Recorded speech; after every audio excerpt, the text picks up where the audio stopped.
Hello, honeys. We are here with your final episode for January 2025, the Frilly, the Flirty, and the Fete Galante. As our story centers on the Rococo movement today, I am going to give you a little overview here at the beginning of what exactly the Rococo was and why I've chosen the two adjectives and one noun that I titled this episode with, before diving into the artworks themselves, of which there's about 6 or 7. Sources for today's episode include, but are not limited to, the National Gallery of Art, the Tate, ArtNet, Smart History, Khan Academy, the Met, and the Victoria and Albert Museum. Here we go, honeys, on our exploration of the art that preceded the French Revolution. The Rococo had its moment in Europe from about 1700 to about 1775, originating in the early 18th century out of Paris. It was popular with especially the French aristocracy. According to ArtNet, the term originates from roque, which is French for rubble or rock. It was first used by Jean Mandon in his Premier Livre des Formes Roquées et Cartels, or the first book of Rococo form and setting from 1736. His text featured illustrations which depicted the style now being used in architecture and interior design. The term most likely stuck because it was a great way to refer to the shell work that was being done in garden grottos. It also described pretty well the serpentine patterns seen in the decorative arts of the Rococo period. So how do we tell the Rococo apart? What are its characteristics and trends? Rococo artworks are famous for soft, often pastel colors and curvy lines, very sensual surfaces filled with light, a strong sense of theatricality and drama, and which were often influenced by stage design, meaning these were fully immersive atmospheres. They often featured a lot of decorative objects within their various environments. And these environments or featured scenes were often more intimate mythological ones, scenes of lovers, views of daily life, and portraiture. This was a shift away from the weighty religious and historical subjects of the movement just past, which, in case you were wondering, was the Baroque period, but that's literally a story for another time. Wright's art story, quote, genre paintings were popular ways to represent the Rococo period's bold and joyous lust for life. This included Fete Galante, or works denoting outdoor pastimes, erotic paintings, alive with a sense of whimsical hedonism, Arcadian landscapes, and the quote-unquote celebrity portrait, which positioned ordinary people in the roles of notable historical or allegorical characters, end quote. The National Gallery of Art points out that sculptors increasingly applied their skills to small works for the appreciation of private patrons as well. And of course, because the pendulum of art history likes to swing in extremes, the Rococo was followed up by the very serious neoclassicism, which began at about the brink of the French Revolution and coincided with the Enlightenment. But that would be a boring story if we just left it at that, so we're going to dive deeper and really get into it, starting at the start. What France was like in the early 1700s and how its context inspired the movement. The rise of Rococo style and the cementing of its painting characteristics especially came primarily from the Venetian school's influences, their use of color, erotic subjects, and focus on Arcadian landscapes, which were now being combined via French artists with the interior design characteristics of the school of Fontainebleau. Now, the reason we see the shift from Baroque to Rococo in France especially is because we see a shift of who is leading it. During the reign of the Sun King, Louis XIV, the mood was typically staunch, oppressive, very severe. But in the years leading up to and after the death of the Sun King, that of course changes. In those early years of the 1700s, artists and society start moving away from the dominant for 50 years classicism and so-called grand manner style based on the art of Nicolas Poussin. Upper classes of French people now felt that they were able to loosen up and enjoy their vices and promiscuity, able to pass the time, and this included the aristocracy. According to Smart History, not only was their political power spiking in this time, but, quote, many chose leisure as a pursuit and became involved themselves in romantic intrigues. Indeed, they created a culture of luxury and excess that formed a stark contrast to the lives of most people in France. The aristocracy, only a small percentage of the population of France, owned over 90% of its wealth. A small but growing middle class would not sit still with this for long, end quote. So ultimately, the nobility, the aristocracy at this time, is all beginning to focus their attention onto themselves instead of on the royals, and on moving forward with a much different style of living than in the past. For example, many of them went back to Paris and thus ditched the Palace of Versailles, which was, as we know, a royal chateau that was the center of political power. Many of them went on to decorate their new houses, apartments, with very intimate interiors. They used a lot of stucco adornments, boiserie, mirrored glass, instead of the sort of gold-heavy, ornate decor that the Sun King preferred. The newly Paris-based aristocracy also leaned into asymmetry, graceful curves, elegance, and a lot of these delightful new paintings of daily life and courtly love. But the key thing we have to remember is that they are doing these things, they're abandoning the royals, they're focusing so much on their own lives and pursuits and activities because they, along with many other French people of every class really, are questioning the truths of their time. They're questioning their faith and religion. This is part of the reason we see so much overt flirtiness in the Rococo artworks, is there's less fear of divine and or imperial retribution. And these sorts of questions are the very beginning grumblings of the Enlightenment. So right from the beginning, Rococo had a very limited timeline. So around the late 1740s is when we start to see the Rococo style in its full swing. And we can focus on a couple general truths at this point across every nation. Just about every national version of Rococo still centered on boldness, joy, and a lust for life, and included, most popularly, genre paintings. We also see a number of what are today very well recognized and celebrated methods come into use to achieve a seamless integration of Rococo artworks with architecture. And these include detail work, especially with stucco reliefs being used as frames. We also see asymmetrical patterns involving motifs and scroll work come into heavy use, and sculptural arabesque details, gilding, pastel use, and the trompe-l'oeil. A very brief overview of how it showed up just a little bit differently in other European countries, though. Italian Rococo is mostly dominated by painting, while Italian architecture kind of continued to stay Baroque and strongly Catholic influenced. That is, until architect Filippo Huvara built several northern Italian palaces in the Rococo style in the 1720s. And Italian Rococo painting itself was pretty much defined by the famed Venetian artist Tiepolo, who combined the Venetian school's emphasis on color with quadratura, or ceiling paintings, and introduced the style into fresco techniques and altarpiece works. Yet in a fun twist, the painting couldn't really exist without architecture. That's because Italian Rococo was noted for its great landscape artists, including Tiepolo, known as view painters. Another significant name was Giovanni Antonio Canal, aka Canaletto. The latter pioneered the use of two-point linear perspective in these works, but both created scenes of the canals and pageantry of Venice that were popular with English aristocrats on their educational grand tours of the 1700s across Europe. So in Bridgerton, when they talk about going on their tours, this is what they're talking about. And the tours themselves were important culturally, historically,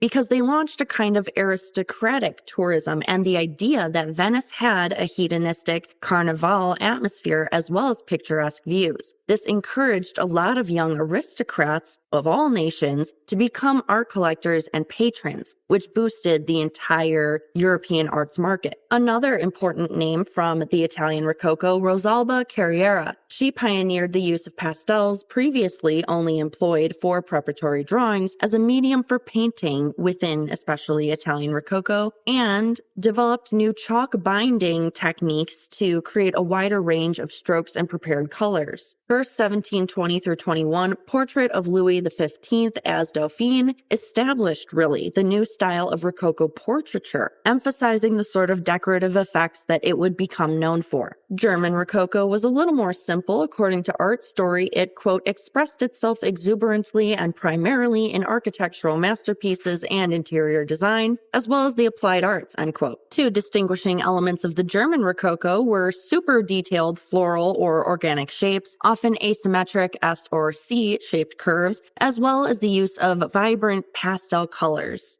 Some of these are seen quite visibly in François de Cuvier's design of the Amalienburg hunting lodge for the Holy Roman Emperor Charles VII in Munich, built between 1734 and 39, which was described by art historian Hugh Honor as, quote, exemplifying easy elegance and gossamer delicacy, end quote. The Rococo was brought to Britain by Philip Mercier, who was appointed as principal painter to the Prince and Princess of Wales at the time, but in England it was referred to as the French style. English Rococo largely gained its footing because of French artist Hubert François Gavelat, a student of François Boucher, who is one of the artists we'll talk about today, and who was living in London when St. Martin's Lane Academy, which became the lead in English Rococo, was established by William Hogarth in 1735. As a teacher, Gavelat disseminated Rococo drawings and engravings. One of his most notable pupils was Thomas Gainsborough, whose female portraits, quote-unquote, exemplified its influence, says the Tate. English Rococo, aka French style, was more restrained because of the sober Protestantism of the nation. It very much tempered the excesses of the style. For example, Roquier was introduced by Gavelat and the silversmith Paul de Lameray, mostly limited, though, to detail work and occasional motifs, but it made larger appearances in furniture starting around 1740. English Rococo furniture is definitely some of the most notable in art history. And now, honeys, we arrive back at our focus for today, the frilliest and the flirtiest of the majority, 3 or less character artworks, the exemplary examples of the Fete Galante and other telltale features of the Rococo. You basically cannot have a discussion of Rococo without somebody bringing up The Swing by Jean-Honoré Fragonard, so let's just get it over with. A bit about the artist: he lived from 1732 to 1806, and his skill was not recognized until well after his death. Created between 1767 and 1768, the Wallace Collection calls the artwork, quote, one of the most emblematic images of 18th century French art, end quote. The best place to start breaking down this artwork is with the narrative, what is actually happening. In the shadows of the far right, an older man seated on a stone bench operates a swinging device where he pulls a rope to pull a young woman backwards and thus gain momentum to swing. He then releases the ropes and she leans back and extends her legs, and that's the moment we see her going forward and losing one of her pink slippers along the way. The shoe is seen mid-travel through the air towards a marble statue on a pedestal on the far left, with a young man lying hidden at its base. While the young woman seems aware of the young man, the older gentleman does not. And from his position, the younger gentleman, of course, has a clear view up the lady's skirt, really. So why this narrative? Well, according to the origin story of writer Charles Collet, the history painter Gabriel François Doyen, who had just had a major success at the Salon as a religious history painter, was commissioned by an unnamed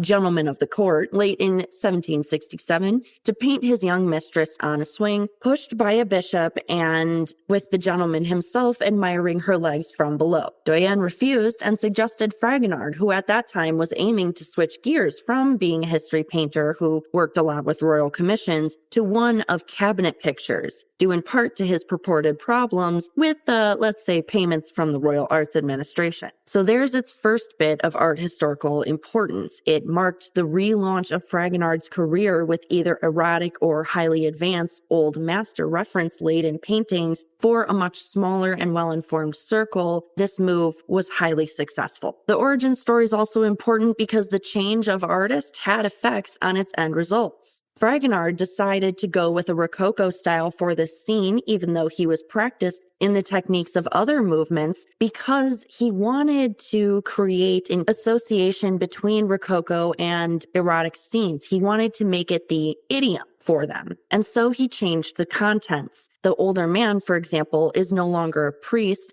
and a barking dog has been added. We also see Falconet's sculpture of L'amour menacant, or menacing love, in the left, and that sort of comments on the narrative happening within the painting. Another important note about the end results: the figures here and now are not identifiable as specific individuals. Rather, they signal aristocracy through their fine dress and their participation participation in leisure activities. Our sources write, quote, Fragonard combines a backward-looking Rococo element with a pre-romantic rendering of a forceful and uncontrollable, often obscene, nature, end quote. And we see Fragonard really lean into the movement's emphasis on textures here through these expressive brushstrokes. He's creating a sense of flow between the figures and the foliage, giving a sense of the moment's excitement across the entire painting. He also uses strong stage-like lighting, deep shadows in the corners, for example, to direct the viewer's eye towards finding out this dramatic narrative in stages. First, you see the woman, the most brightly colored person, then the young man below her, and finally the older man in shadow at the right. So obviously sexuality is at the core of this image. These figures are connected in an inverted V shape, visually cementing the idea of a love triangle. Its other Rococo features are just as important. The garden park setting here references real parks situated on the grounds of private country estates and pleasure pavilions owned by the aristocracy now, which provided them space and thus opportunities away from the strict regulations of elite society. French nobles could depict themselves differently in such real-life spaces as well as artworks, role-playing, for example, as carefree shepherds or milkmaids, a reference made by the swinging woman's straw hat. By juxtaposing various natural with man-made elements in this garden scene, Fragonard really emphasizes the freedoms and restrictions that the French elites simultaneously experienced when mingling and playing around in these spaces. Now, swinging itself was one of several outdoor leisure activities common among the elite clientele Fragonard served in the 18th century, especially in France. So it was an understandably popular scene in art. Fragonard makes sure that her raised left leg reveals her lifted hem, her stockinged calf with its pink garter. The flirtatious act would have been considered indecent under most ordinary circumstances, but you have to remember this is Rococo, so within the context of such leisure activities, the period's established rules of social etiquette were often bent. We're seeing here a sort of rejection of the traditional constraints of female composure, modesty. Artists of the time captured a lot of such popular games and pastimes as swinging in numerous works of art created for private patrons. In fact, this one is informed by two of Fragonard's earlier paintings. One, The Blind Man's Bluff, and the second, The Seesaw. The main female character of The Seesaw is a clear precedent for the main female character of the swing, as both women have the same pose. They're reclining back, they're on the move, they're lifting their arms nearly above their heads while kicking one leg up to reveal the legs beneath their skirts. What's unique about these images of swinging, however, is that unlike large-scale history paintings or the widely collected genre paintings of portraiture and landscape, this type of painting was almost always made relatively small. The swing itself only measures 81 by 64.2 centimeters. This is because they were intended for display in intimate rooms known as cabinets, which were another acceptable space for subverted social norms in the name of semi-private personal pleasure. A few other figures and or factors of note in this artwork. Fragonard based the marble statue of Cupid on the far left, the one on which the young man leans, on a well-known sculpture created, as I said, by Etienne Maurice Falconet, but Falconet did it in 1755 for King Louis XV's former mistress, Madame de Pompadour. Both the painted and sculpted Cupids bring the index finger of one hand to their lips as they reach with the opposite hand to remove an arrow from their respective quivers. Because Cupid makes that silencing gesture towards the swinging woman, a lot of art historians have argued that Fragonard is positioning the two as confidants, sharing the secret of the young man hiding below. Our sources also suggest that the visual connection between the layers of the woman's skirt opening up like the petals of a blooming flower, maybe the pink roses on the bushes below, suggest a certain fecundity and add to this tension between him and her. I mentioned the addition of the yapping white dog before, and that's because it's a common symbol of fidelity and it's now positioned at the husband's feet. The dog, therefore, stands as a symbol of moral policing, maybe alerting its master to the presence of the young man and forming a threat of exposure, in contrast to Cupid as a secret keeper. The work's strong appeal had two end results. It would be heavily criticized in the future as a symbol of the moral decay of aristocrats and aristocratic culture, but the production of a printed version of the work by Nicolas Delaunay in 1782 circulated among a broader, though still elite, audience of collectors and made the work as famous as it is today. Next up, we have a couple works by Francois Boucher. So here's a brief introduction to who he was. Another Frenchman living 1703 to 1770, he became the most renowned artist of the mature Rococo period from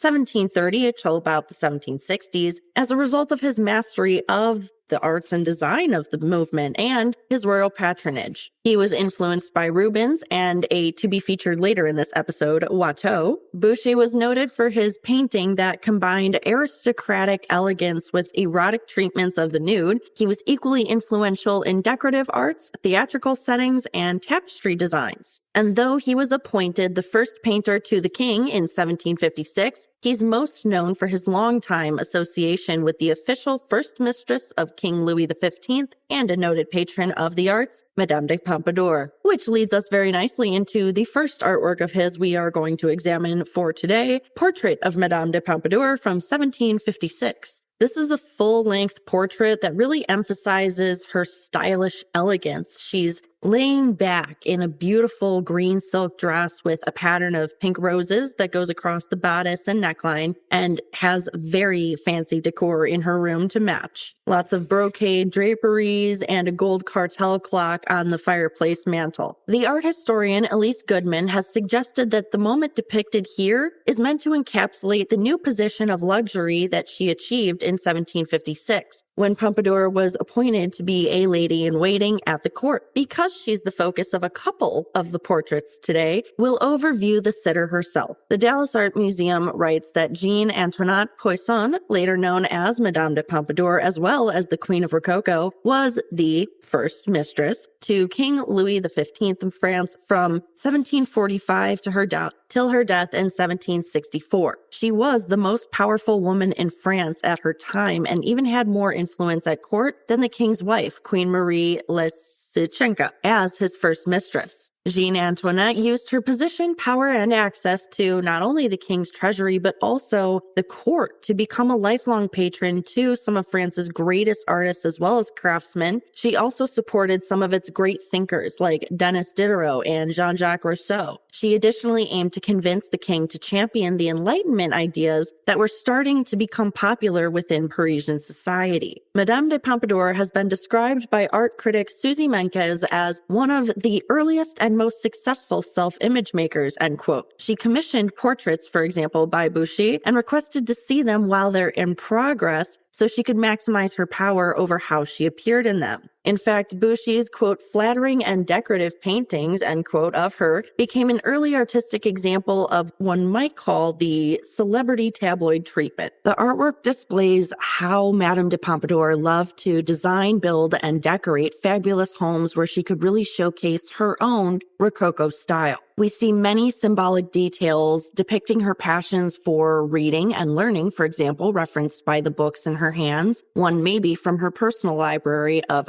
3,525 books. To that end, we also see a writing quill and an envelope on the table, while architectural drawings in the lower left corner refer to her passions for building projects, like the famous Petit Trianon designed by architect Anne-Jacques Gabriel. Even her bodily positioning is significant. At that time, turning one's gaze to the left was a pose that represented being engaged in philosophical thought. So this work is really a social iconography map, with every element chosen to stylistically unify and create the persona within the image. The transition to images, portraits, emphasizing intellectualism, worldliness, and other serious pursuits, one might say, say, is all the more obvious when we take a look back at Boucher's Madame de Pompadour at her toilette from 1750. Even though Boucher's two portraits were completed only 6 years apart, there's a huge difference. So let's take another look at the toilette image. Easiest way to describe this one is that it is super feminine, super frilly. Madame de Pompadour is surrounded by pink ruffles and lace. She has a cameo image on her wrist, and there's a sense of fluffiness in the work, mostly coming from the poof that she's using to powder herself, as well as the soft flowers on the bottom. And yet, despite the pink of her cheeks and the blue bows in her hair, there's some internal contrast here. The lace and pink ribbons have enough volume to be considered sort of architectural, while the fluffy poof, of course, is the opposite. And let's circle back to that key element, the cameo on her wrist. It is a detailed portrait of her lover, King Louis XV, in sharp-ish lines. Her face, however, is so soft and outlined in this image as to blur into the background. She's got very childlike features as well, big eyes and small lips. The difference between the presentation of the king and his lover is very intentional and speaks to the gender roles at play here. Doctors Harris and Zucker of Smart History give us a potential reason for why this image is so superficial, especially in comparison to Boucher's later portrait. It's because this work is about persona. It's all about makeup, about the artifice inherent to Rococo French courts of the 18th century. It is also about proximity and softness, intimacy really, because this is a portrait for her lover, the French king. So of course it's going to emphasize her beauty, her availability to him, and not anything about who she was as a person. As we've just discussed, that changes as the years go on. By 1756, Boucher's second image is the more popular way to represent Madame de Pompadour. Our next work slightly exceeds our three-person rule, but it is one of the most iconic of Rococo, speaking to a lot of its characteristics and motivations, so we're covering it anyway. So next up we have Jean-Antoine Watteau's Pilgrimage to Cytherea from 1717. According to today's sources, he was the father of Rococo painting as a Frenchman who lived from 1684 to 1721, so we'll briefly cover his life. Watteau is called this in part because he invented a new genre called Fete Galante, which were scenes of outdoor courtship parties influenced by genre scenes of everyday life, which were quite popular in the Netherlands, very near his hometown, in his youth. His early skills with art and drawing led him to an apprenticeship with a local painter during his youth. After Watteau moved to Paris, he made a living producing copies of works by Titian and Paolo Veronese and became an artistic colleague of Claude Guillot, who was known for his decoration of commedia dell'arte or comic theater productions. Watteau's work, as a result of this connection, often expressed a theatrical approach, showing figures in costume amongst backdrop scenery lit up with artificial-looking light. 2 centuries prior, Peter Paul Rubens had pioneered the technique of trois crayons, meaning 3 chalks, a technique using red, black, and white to create coloristic effects. Watteau was hugely inspired by him and mastered the technique to the point of name association and wide adoption by later Rococo artists, including Boucher. The work itself measures over 6 feet long and currently hangs in the Musée du Louvre. The work depicts a number of lovers, couples, walking, sitting, etc., in elegant aristocratic dress within an idealized pastoral setting on Cytherea, supposedly the mythical island where Venus birthed forth from the sea. Possibly to indicate that setting, the work includes a neoclassical statue of Aphrodite with pink roses growing up its base. Our sources argue that the blossoms represent love's beauty, but that its thorns represent its difficulty. The artwork is also the very first Fete Galante. The piece achieved its fame as Watteau's reception piece for his entrance into the Academy, and which was completed over 5 years. It's a pioneering work of art as it really launched the courtship painting category, or the Fete Galante, and with it, the Rococo movement. Art historian Jonathan Jones wrote of it, quote, "In the misty, melting landscapes of paintings, he unequivocally associates landscape and desire. If Watteau's art looks back to the courtly lovers of the Middle Ages, it begins the modern history of sensuality in French art," end quote. Of course, it's not quite so simple a story. Private commissions intervened with Watteau getting this to the Academy on time, but it had a new problem once it was accepted. There was no existing category that suited it. In what was a huge shock at the time, the Academy saw the painting as so important, though, they created the entirely new one for it so that it could be accepted. The French Academy's creation of a new category was especially significant because it was so strongly divided between two camps at the time. The more dominant followers of the artist Rubens, who believed that color was most important, and the followers of the French artist Poussin, who adhered to a philosophy which said line was most important in painting, that clear outlines and internal modeling and a sense of finish where you don't see brushwork, that's all the best characteristics to include. Our sources argue that the incorporation of a little bit of Baroque art into the Rococo here may have made that hurdle possible to overcome. Quote, something that is very typical of Baroque art with Rubens and also here in Rococo art with Watteau, here you can see that the outlines are soft. Figures merge a little bit into the background. We have lovely passages where we can see the hand of the artist, end quote. It's also possible that the Academy, in spite of its internal divisiveness, recognized that this new genre could reflect the peaceful and prosperous French Regency period they were experiencing, that time between Louis XIV's death and Louis XV's reign when Philippe II ruled as a regent. They may have seen the value in this new artwork that spoke so thoroughly to the culture of its time. The almost dancing look of the couples' interactions also forms an intentional relationship to the work's context. Because Watteau painted this with the hopes that it would allow him entry into the Royal Academy of Art, its intended audience was one that was very aristocratic, one used to formal dance. So by making the figures do something very familiar, he was hoping to appeal to their tastes. Yet there remains one unsolved art historical debate around this Fete Galante. Is the barge coming or going, and thus are the people arriving or leaving? I personally believe the boat is taking them away because we see Cupid, as some of our sources note, not using his bow, rather interacting like bodily with other human figures. We see a progression of the stages of love demonstrated by the couples who, as they approach the boat, become more and more committed looking, more touchy-feely with each other. What I will say, honeys, is that I've noticed readings of the painting tend to differ, whether you've looked at it left to right or right to left. I do have Daily Art magazine on my side, though, who says the boat is coming to take the lovers away from Aphrodite's island, returning them to the society of the outside world. Quote, such a journey of happy lovers returning together has a historical precedent. The boat may allude to the pleasure barge that the famous Cleopatra sailed on when she met Mark Antony in 41 BCE. Love, destiny, and glory are all alluded to by this golden boat. Like Cleopatra and Mark Antony, the couples will face the world together as lovers. Their love gives them the strength to face the world's problems together, end quote. Next up, Boucher's Toilette of Venus,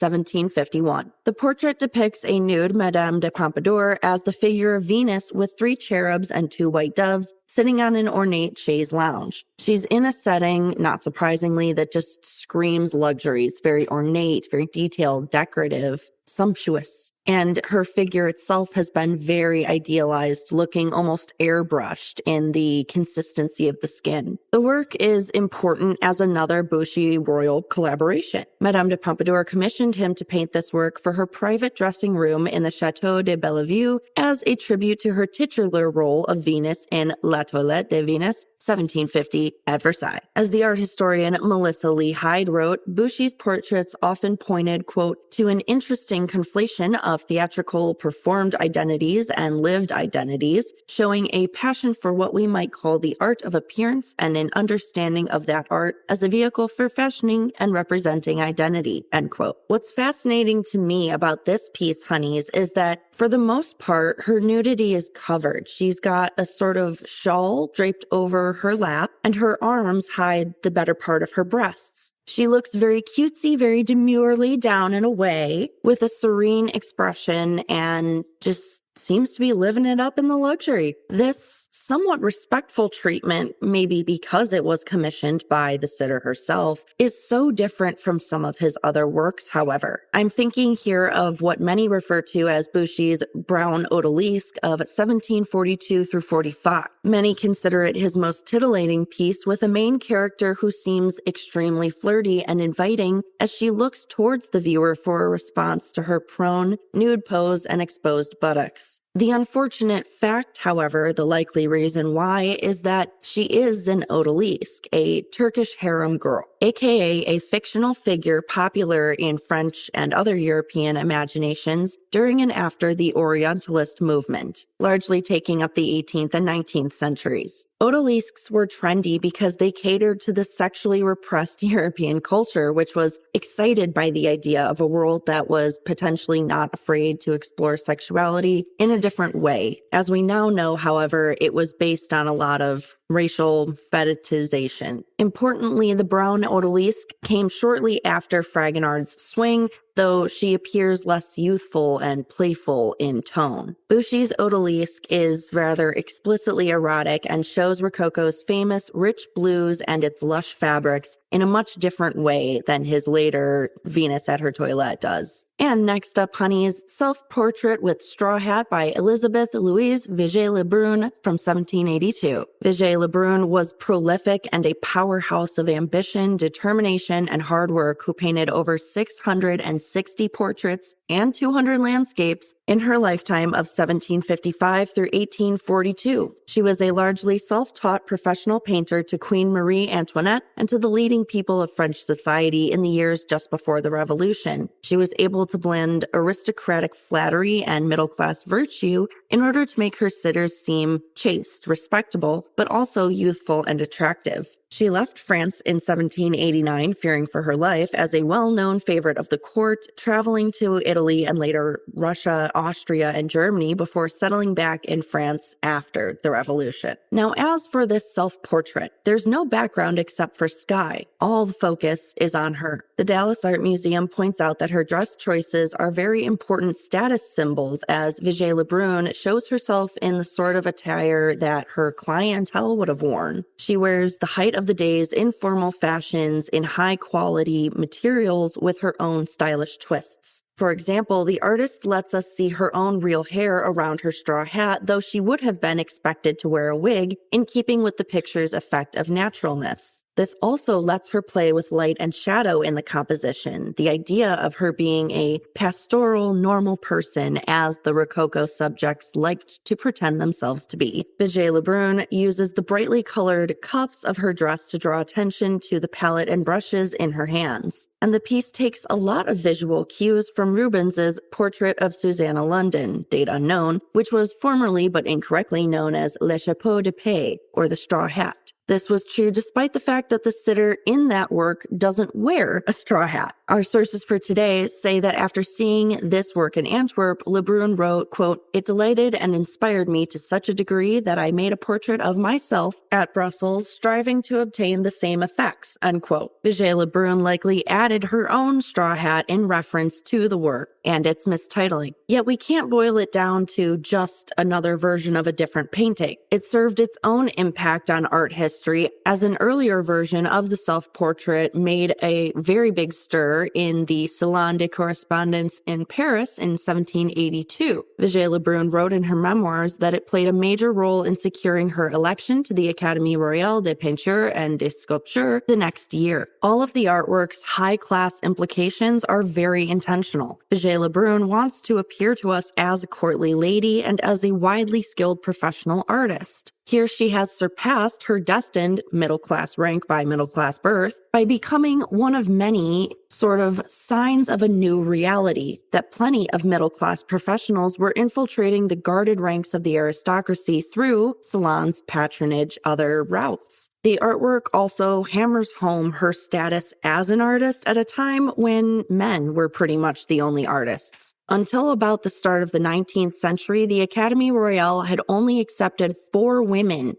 ever, essentially limiting female artists to be seen as rare exceptions, especially because female members weren't even guaranteed exhibition space at the Salon, nor provided free art training at the École des Beaux-Arts. Unlike the men, they couldn't win the coveted Prix de Rome, which male members could win and which allowed them to visit Italy for artistic exposure and education. Now, that's not to say there weren't a number of renowned female Rococo artists. We've already talked about Rosalba Carriera a little bit, but there was also Adelaide Lebé-Gaillard and Angelica Kaufmann. Still, Vigée Lebrun was best known among them for her innovations in portraiture, with our sources stating that her, quote, great breakthrough is to remake women, immemorially the prisoner of male ogling, into the unmistakable mistress of their own presence, end quote. And this portrait speaks directly to that presence that she embodies into her women sitters. Writes the National Gallery of the UK, quote, the rarity of professional female painters at this time adds to the sense of daring in her bold and direct expression. Her expression is one of openness and intimacy. Her eyes engage us unabashed, and her lips are slightly parted in a gesture that is both seductive and seems to put her on the brink of conversation, end quote. Though her dress is a little frilly and her gaze a little flirty, this work is really important in terms of solidifying the female artist's presence in art history and redefining what a woman in portraiture could look like at the time. With our walk through some of the major works of the Rococo, honeys, I hope you have come to understand a little bit about the movement in its early and mature stages. So let's finally talk about how it ended. In a word, enlightenment. Ideas about art start changing as the century progresses, and the Rococo's ideals of frivolity, elegant eroticism become less and less relevant as we inch towards the French Revolution. Art critics like Diderot start looking for more noble art. And Voltaire, for example, starts really vocally critiquing Rococo and its trivial nature. According to our sources, some Rococo artists continue to paint in their own provocative styles, but others really start developing the new next phase of art known as neoclassicism, which was more appealing to critics of the time. Ultimately, Rococo had a lot of grandiose ideals and lust for aristocratic lifestyles and pastimes. The good life, one might say, and for that, it was very popular for a little while. But eventually, as we know, its elaborate ornamentation, intricate detailing, and focus on the sensual did inspire a swing back towards geometry, logic, and clean lines. And Rococo exists today mostly as something wonderful and easy to look at. That is all I have for you this episode, honeys. Thank you for listening. We'll be back with a brand new business on Tuesday. And until then, hydrate or dihydrate, take care, and talk soon. This podcast is produced, created, hosted, formerly edited, and fact-checked by master's degree holder Celia Bugno. Chris Meinhold is responsible for our editing, mixing, and our intro and outro music. Special thanks to him for that. And as always, remember to like, subscribe, share, comment, so on all your favorite listening as well as social media channels.